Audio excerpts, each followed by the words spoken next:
Hey friends, what are we doing today? Remember, your test is Friday, and so 11 of the 32 questions are going to be over natural populations. Most of it's going to be over human populations. So let's go update those two true-false sheets we have, provide a new date, and now that you know the answer, what's your evidence for that answer?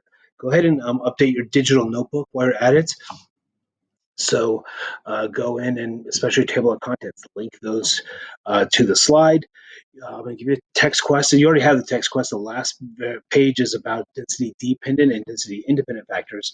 And then finally, give yourselves a check-in. It's like a practice test. So give yourself a check-in to see how ready you are.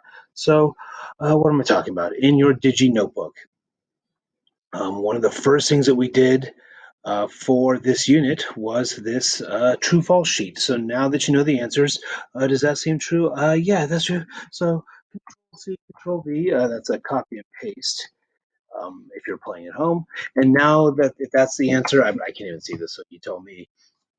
Move it to the true or the false, whatever it is now. Don't forget to go ahead and type in that new date. Most importantly is what is the evidence? How do you know that's true? How do you know that's false? Brain chemistry shows, brain research shows that just you thinking about your thoughts, thinking about your strengths and gaps will help you reason better when it comes to the test. So do it for this one for human populations, and then do it also scrolly when we started with natural populations. Don't forget to provide the evidence and the new date. And then look at all the stuff we've been doing. I don't know about you, but I have not been doing a good job updating my table of contents. So type in the dates. We're still in the populations. Type in the title. And remember, highlight it, right click, link to slides in this presentation, and then like click the slide that you're linking it to. So do that. Cool. Then what do we do? The text quest. So waiting for you at the very last page. Here's what we got earlier in the week. At the very last page is about density dependent and density independent. So density dependent. I want to see y'all on the test going density dependent. When we had to compete, my life as a squirrel is harder depending on how dense the population of other squirrels are when it comes to food, when it comes to water. If there's 5,000 other squirrels for me to compete against for resources, that's going to make my life harder than if there's only 5 squirrels. So my life depends on how dense the population is.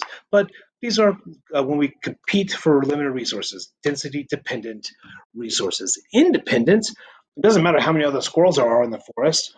If there's a forest fire, if there's a flood, if there's a hurricane, whether there's 5,000 other squirrels or 5 other squirrels, it doesn't matter. We're all toast, sometimes literally.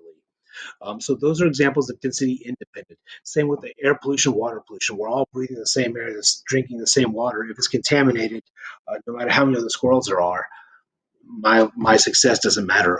Doesn't depend on that. So once you've done that, you'll go and you'll do the natural populations check-in. It's waiting for you on the Google Classroom.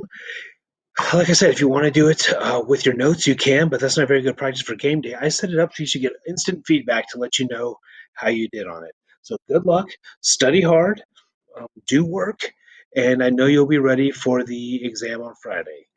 Love you guys. Peace out, Girl Scouts. Boop.